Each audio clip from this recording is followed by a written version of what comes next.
90 pages right now. So research can vary, but research means that if you're getting information from somewhere else, that is research. Your assignment could be find two sources to back up whatever the topic is. That is research. So whenever you're doing research, make sure you have a way to keep the information organized. If you're using your computer solely, use different file folder names to organize your research. Back in the day, we used roll callers. I don't think anybody writes today. Does anybody still write? Do you all write? Anybody write notes, write letters with pen and paper? Good. Keep writing. If you have little siblings, send them notes. Oh my gosh, it will keep it forever. Your parents, leave your parents a written note. If you want, when you get married, write your spouse a note. Oh my gosh. Put it in your lunchbox, ladies. Pack his lunch, put a note in his lunch. He won't forget it. He's like, oh my gosh, she's thinking about me today. Okay? So those are good little tips. Writing is important. So put the information down and keep it organized. All right, this is very important when you're writing. Do an outline. An outline serves as your guide to help to make sure that you're on target. So even if you're writing, you said you'd be writing a book, right? So if you're writing your book, do you already have your topic? What is your topic? Okay, what's your topic? It's like tarot. Say it again? It's like this thing called tarot. Okay. And it's like I'm reading like my own part of the book. Okay. Okay. So even with that, you have an outline. So that, see, when people write, I've read books written by people that I've known, that they said, you know what, I'm writing this book, but it's not organized. An outline helps you to be organized with your thoughts. So if you're starting here, you want to know that I'm going from here, I'm going to end up here, and these are things in the middle. So even when you're writing a paper, you have an assignment, you have to have an outline to know, this is where I'm beginning, this is where I'm ending, and this is the information that goes in the middle. So it helps you to stay organized when you're planning your writing. All right, so when you're writing, this is the structure that is advised. You begin with your argument or your thesis. Your argument and thesis is your introduction. So when you were back in the day, you were learning to do paragraphs, you had to have your 5-sentence rule. You had the introduction sentence, 3 body sentence, and then 1 conclusion. Similar to this, you have your argument, your thesis. You have to introduce what you're talking about. If you just start typing and writing, we don't know where you begin, and we won't know where you're ending. So introduce it. Let us know what we're writing about. Today, we are discussing this. This paper will show you how you have to do an introduction. Then you present your background. The background means there's research. You have to go get the resources to support your background. Your body includes the research as well. Your counter argument is research again, and then your conclusion. So if you think about this structure, any writing assignment that you have that's not a discussion post, it needs to have that information in it. You need to have that information in it. So make sure that it is thorough and it's included. Now it's time to do the work. Once you begin doing the work now that you have an outline, it makes it a lot easier because you know where direction you're going into. Now it's advised if you have a lengthy paper requirement. Some requirements might be 2 pages, it might be 10 pages. How many people have written a 10-page paper? 5 pages. Cool. At least 5, okay. So 5-page paper, it would take you about 2 hours, 2 to 3 hours to write those 5 pages. Specifically if research is required. So that's how you pace yourself. So if you have a writing assignment and they're telling you, oh, you have to do this 3-page paper, in your mind, that's 6 hours. So you have to plan it. I need 6 hours to be able to do this. If you don't have 6 hours, know that you may not be as successful in producing a good paper if it requires research. If it's just information, you just need to talk and flow, it's possible to get it done in a shorter period of time. But if you need to do research, you need to plan for at least 2 hours per page. Write your first draft. When you're doing your writing, you want to plan it in drafts. Never do one page paper and then turn it in. You have to review it, you have to revise it, you want to try your best to make time for it. Write the first draft, turn off the critic, just let it flow. Whatever's coming to your mind with that topic, based on your resources, just write tight, let it flow, okay? Don't change anything, just keep it going. Now, when you are revising it, after you've written it, the first thing to do, anytime you do a writing, even when it's a discussion post, this is a tip, because discussion posts are short, read it out loud before you submit it. It depends, if you have a deadline, it's 11:59, and you finish at 11:58, you may not have time to read it. You have to submit it, okay? But as if it's 11:56, read it out loud. Make sure it makes sense. Make sure the words that you thought were there are there. Because when you read something in your mind, you put words there, you put meaning there that you did not write. Read only what you write. Train yourself to do that. It will help you. It is advised just to rewrite, delete, and change your paper. I encourage you not to do that much, because that information that you're deleting and rewriting and changing, you can actually use it, reorganize it, and keep it for your original writing. Because if you delete half your paper, if you're writing something, you know what, this doesn't make sense, I'm just trashing it, you have to start over. All of that time is wasted. Look at that information, see what can you take from it that you can use it, that you can rework it, and reorganize it so it can be better. You don't want to waste time, basically. All right, so you're revising it again. So you see there's three drafts. The first one, the second one, your third revision. Check for punctuation, check for spelling, make sure everything is as it should be. If your professor is asking for specific formatting, make sure you include it. Do not take for granted that you type it in single space with a font of Arial and they're requesting Times New Roman. That it doesn't matter. It matters, okay? If your rubric says something, follow the rubric, because formatting is important. If I tell you, if all of you know that I'm completing my dissertation, I passed my defense in November. I'm rewriting my paper. 1 page paper, 1 paragraph. Revise, revise, revise. I have a mentor that's looking over everything, every period, every quotation, everything has to be perfect.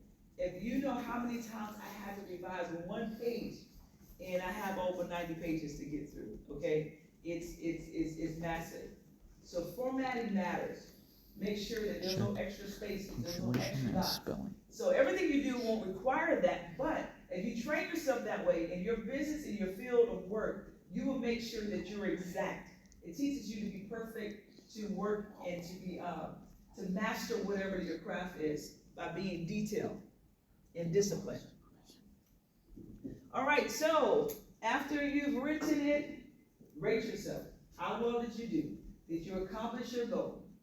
Did you meet the requirements of the assignment? If they asked for 2 examples, did you give 2 examples? If they asked for 5 ways, did you only give 2 ways? Make sure you do what was required.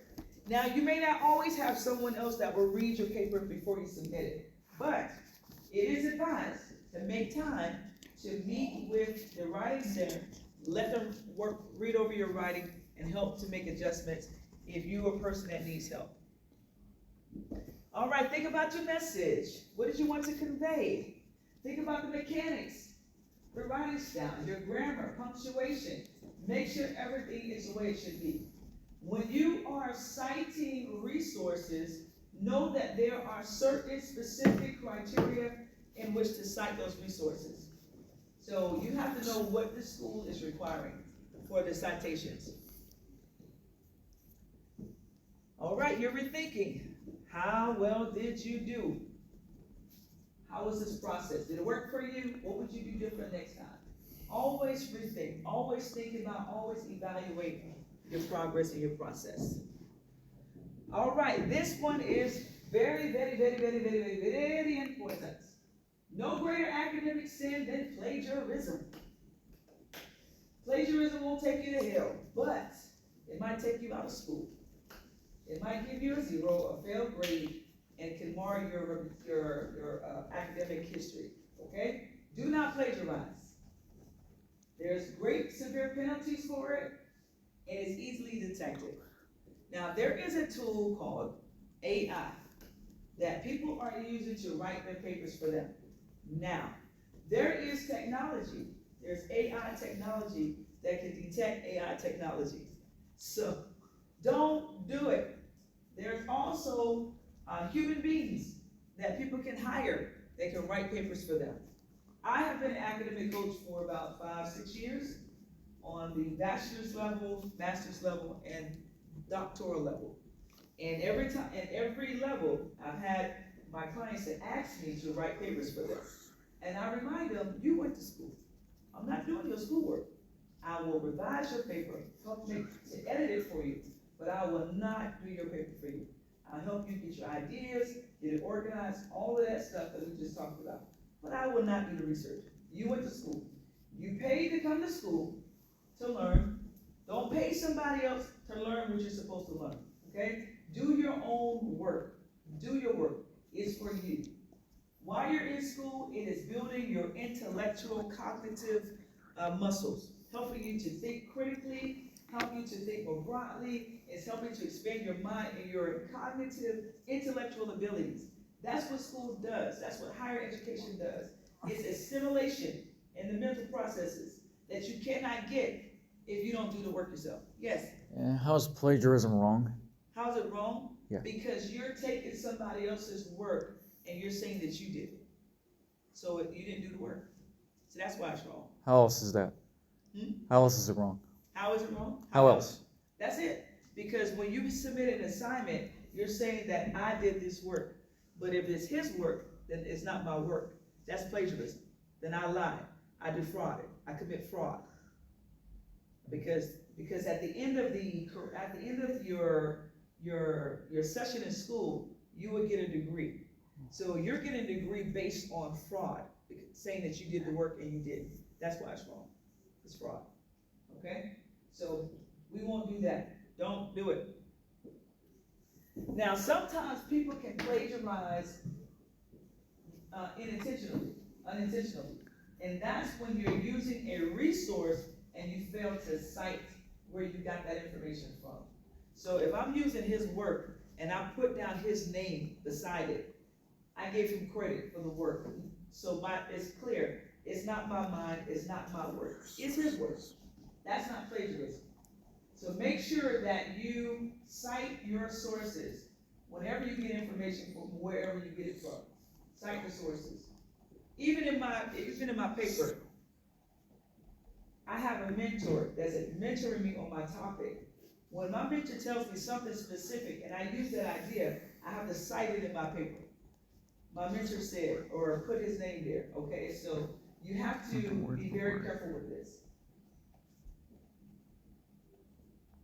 That's just like having a copyright for a product. Someone can do an invention or something, you have a copyright for it, and somebody else take it, and they're fighting over it. They say who had the original rights to it. So it's a way of protecting you, protecting the owner of that intellectual property.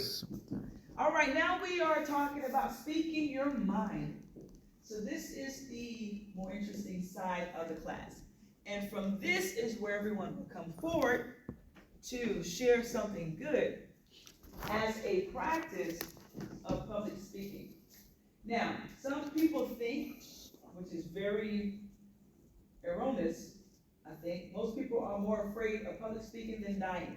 That can't be true. I'm sure everybody would choose to live than to, instead of dying, because they have to say something, okay? But because I believe the reason why it's put that way is because some people have such a fear of coming forward to speak publicly that it can feel that way, okay? Now, one thing about a panic attack or anxiety attack, nobody dies from that. Even if you become so nervous, you sweat from head to toe, you will not die. You just have a very uncomfortable experience, but you will live. Even if you become so hysterical and you slap you a couple times, you will revive. You will continue on life. Okay? way, you won't die. That's what happened to you. So one thing about public speaking, for those who are very uncomfortable doing it, the main reason is because of fear. Overcome fear. Fear is not your friend. You must overcome fear. Some people are not comfortable doing it. Some people just don't like doing it. Liking and disliking varies. Some people are very comfortable doing it. That's why you have teachers. Teachers, that's their job. That's what they do. They've been doing it forever, talking to groups of people, being able to get eye contact. Maybe those in the performing arts, they've been trained, connect with their audience, okay? So they're used to people looking at them. Everybody's not comfortable with everybody's eyes on them. But at the same time, everybody should be able to communicate effectively to anybody at any time, or a group of people when necessary. You might be on your job and they're asking you to share a new process or teach new hires. You have to be able to do that to continue to make progress in your sphere of work. So one thing to remember, when you're talking to people, in front of people, they are people just like you. One head, everybody got one head at least. Somebody may not have two hands, but at least everybody has one head. That's what makes them human and alive. All right, so the audience is sympathetic, just like you are. Some people are critical, some people are judgmental, and some people are mean. Don't be that way. Just don't be that way. And other people won't treat you that way either. Once you get started, it becomes easier. So today's class is to help you to practice. Practice, practice, practice. Communicating. That is why every class, we have our check-ins. That's the main reason. Getting you comfortable talking in class, talking about anything, talking, projecting yourself. That was the whole purpose, from beginning to the end. Giving you confidence in speaking about yourself, about things in life openly. All right, so when you are speaking your mind, you need to be prepared. Prepare what you want to say. Have you ever talked to somebody and they just start talking whatever comes to their mind and it's off point? Like, you just have that kind of look like. And then after rambling, they might say something that actually makes sense. You know, everybody's kind of like waiting to that, oh, okay, that kind of moment. And if that's been you, just take a pause. There's no rush, you don't have to jump in. Just pause, think about what you want to say, and then say it. Be organized. Organize in your mind, especially when it comes to something important. Have anyone been in an argument or a disagreement, and those emotions are arising, and because of the emotions, you may not be as organized. You might just start talking really fast and it just jumps out. Don't do that. That's emotions. Learn how to respond and not react. You have control of your emotions. Even though the emotions are like, oh my gosh, I just gotta say this right now. You don't. You feel like it. You want to. But you can't really wait another second. You really can't. Even when it's so, oh my gosh, I just gotta say this now. I gotta tell you. No, you don't. Listen, think, and respond. Be organized. Organize your ideas. It will help you in every sphere of life. Help you in your academic career, professional career, and in relationships.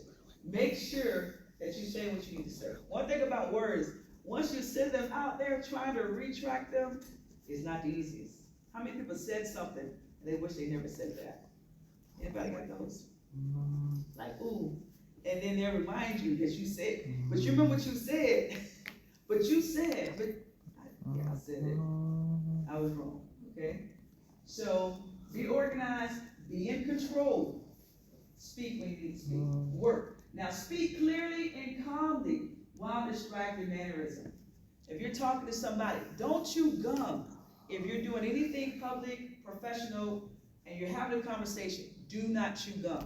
If you have gum in your mouth and somebody's talking to you, you wasn't expecting it, like your boss or somebody, put that gum to the side. You know how you do, lock it down, and talk clearly. And don't do and talk at the same time. That's so unprofessional. They may not say something to you, but they're looking at you and they're making a judgment about you, okay? So learn to be professional. I think I've chewed gum maybe, I can count how many times I've chewed gum while I was teaching, and I realized later, like, what are you doing? You don't do that, okay? So you don't chew gum while you're having a professional conversation at any time. All right, so speak clearly and calmly. When I went to Nigeria in 2007, I had the opportunity to speak at an international women's conference.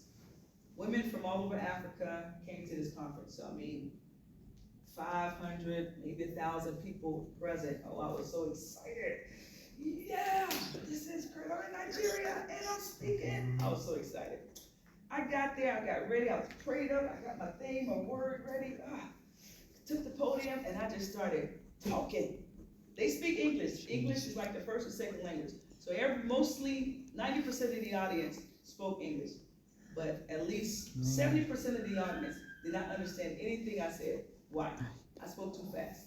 For next time. I spoke too fast. So I had to learn that in international settings, communities, or just speaking to people that are not Americans, born Americans, you speak slowly, slower, okay? Because a lot of people from the African culture would tell me, other Americans, that when Americans are speaking English, it sounds like we're rapping because it's so fast, okay? So that's something. If you're speaking to people, it could be everyone might know your language, but train yourself to speak clearly, calmly, and slower. And even today's class, I'm much slower than which I normally speak, because class ends in like 20 minutes, right? Because I'm naturally fast when I'm talking. So I have to train myself and remind myself, slow down, calm down. Okay, so afterwards, consider your performance and ask others for input. So the reason why I'm able to evaluate myself and assess, okay, I went too fast, because I'm always evaluating. When class is over, when I'm finished, whatever I'm doing, when I do a presentation or I have a job, I'm thinking, how well did I do? Was I effective? What could I have done better? What do I need to adjust, okay? That's how you need to train yourself. Always evaluating yourself. Always rethinking. Always thinking about the ways of improving your performance, doing better. Relationship, job. What can I do better? What can I do differently? How can I change this? Always have that mindset about yourself. Now, in public speaking, the first minute counts. When you stand before your people, get their attention. Okay? Either you're going to capture them or you will lose them. They will be doing something totally different, and their mind will be gone, and they will not be paying attention to you. So make sure you get their attention. Always provide transitions. Let people know that there's a movement in what's being said. Dress comfortably, If you're wearing something that makes you feel uncomfortable or subconscious, imagine feeling that way in front of 100 people, even 20 people. You feel so subconscious. You're thinking about what you have on and not what you're doing. That might be more for ladies than for men, but, men, that if you're really stickler about having your clothes ironed, pressed right, and it's not ironed, and, so make sure you dress well. Be comfortable with you. Memorize your opening and your closing. The reason why is because when you're opening, you want to capture people's attention, get eye contact. And when you close, you want to do the same thing. Okay, so in the middle, people, they kind of flow. But that beginning and the ending is the most important part. So whenever you have to address an audience. Now, practice is important. So very few people are born, from 5 years old, they're doing it right. So you have to learn, you have to practice, you have to train yourself for it. Fight stage fright, it is real, okay? Stomp your foot, whatever you need to do, take a deep breath, and then say what you need to say. Breathe slowly, calmly, take your time, but don't take forever. When you think about that first few minutes, and for those few minutes, you're just standing there because you're frozen and you're scared, you don't know what you want to say, and you're breathing and you're breathing and you're breathing and you're breathing and breathing. After a while, at the beginning, people will understand, okay, they're getting themselves together. When 2 minutes pass, they won't understand. Okay, you have to start talking. Believe in yourself, start talking, say something. Okay? Say something, straighten your tone. What you don't want to do, even though it's uncomfortable for people to look in somebody's eyes, do not look down. when you're talking. It's better to look above people's heads straight than to look down when you're talking to people, okay? So avoid that. When you have somebody in front of you, look above their head or to the right of their face. They can't really tell you're not looking at them. But do not look down when you have the conversation, unless in a cultural setting, that's appropriate. All right, look directly at your audience. Are you all ready? Are you ready? Okay, so we're gonna use this for our impromptu speaking. Impromptu means you weren't prepared, you didn't know in advance, you're doing it now. So everyone will come forward and try your best to utilize this formula when you share something good. What are you doing? You're sharing your point of view. What's good? Well, let me tell you something good, whatever. Whatever is good, whatever you want to say, this is your moment to say it. Make it good, appropriate, okay? That's your point of view. Give us a reason. What is your reason that it's good? Give us an example why it's good, beneficial. Restate your point of view, the end. So, when everybody finishes, that's the end of our class. So again, you are P, sharing your point of view. R, giving your reason, why it's good. E, give an example. And P, restating your opinion. Okay, why it's good, all right? So, what is the prep formula? What are you doing? You're giving us a what? P. What is your P? Okay, so now listen, follow and pay attention. All right, your P for the prep formula. You're giving your point of view. You're telling us something good. Your R, giving us the reasons why it is good. E, give us an example, and then give us a P. Restate your point of view. All right. Now, what is the P? Point of view. R. Reason. E. Example. And P. Restate your point of view. Okay? See how I made everybody pay attention at the end? All right. So, who will be first? You'll just come forward in your own order. I'm not calling anybody's name. Everybody will go. When the last person goes, then our class is over. So, tell us something good.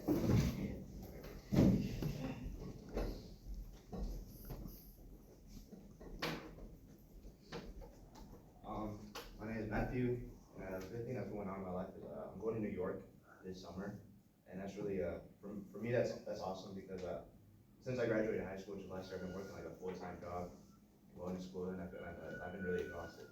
So I need a break. So it's good to know that I'm going to New York this summer. So I'm very grateful for that. All right, Matthew, excellent. 2 points. I think you caught all of the points too. Great.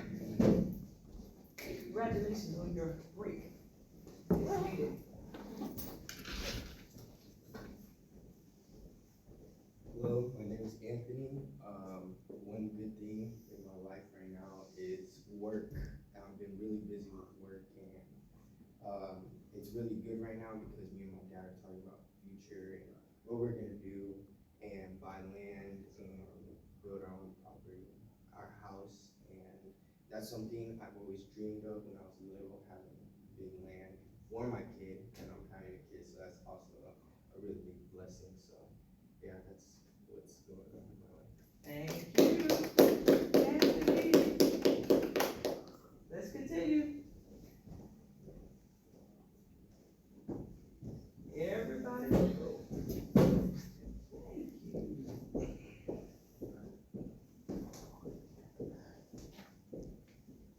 My name is Grecia, and something good is that we finished a project down in Covington, is that how you say it? In Covington, Georgia, where we were building a Chipotle, a commercial job, and I don't like commercial jobs because they're too strict with hard hat, everything on it. I just don't like it. They ask for too much, so we finished it, and happy about that a little bit. Thank you. Next. Just keep coming. Keep coming, no delay. Just one person sit down, one person gets up.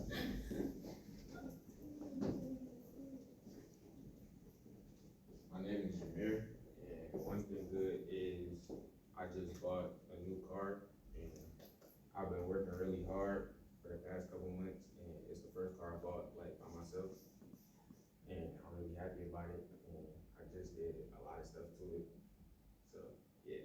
All right. Congratulations. Garfield, that is awesome, that is great. Next, keep going. Everybody is going. Read something back early. Everybody wants to go home early. Read something.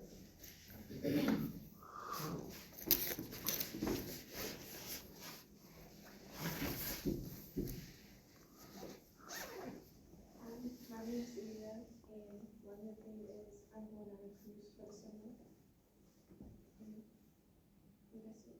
All right, congratulations, that's fun. Keep going. You have at least five. One, two, we have 5 people remain. Please, somebody, come forward. Thank you. With pleasure.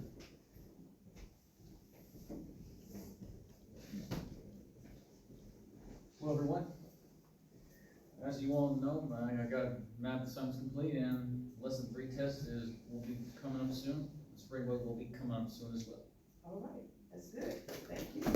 Excited. All right, Bree. All right, the first row, come on down. All right.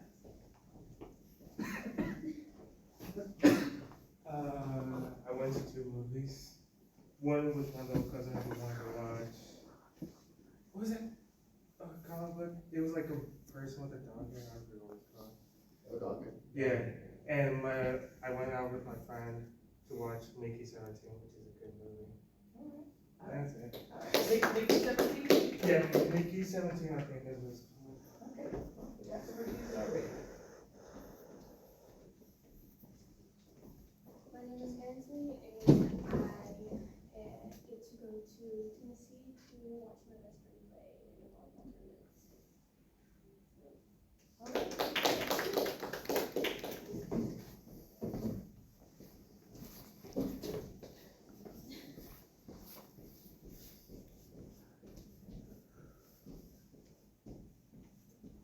So we did this home and then go from Vietnam. Just like it's back and play soccer too. And we'll play soccer for tomorrow and for the final match. All right. That's it. All right, cool, hope you win. All right, everybody, because learning changes everything. Have a wonderful day.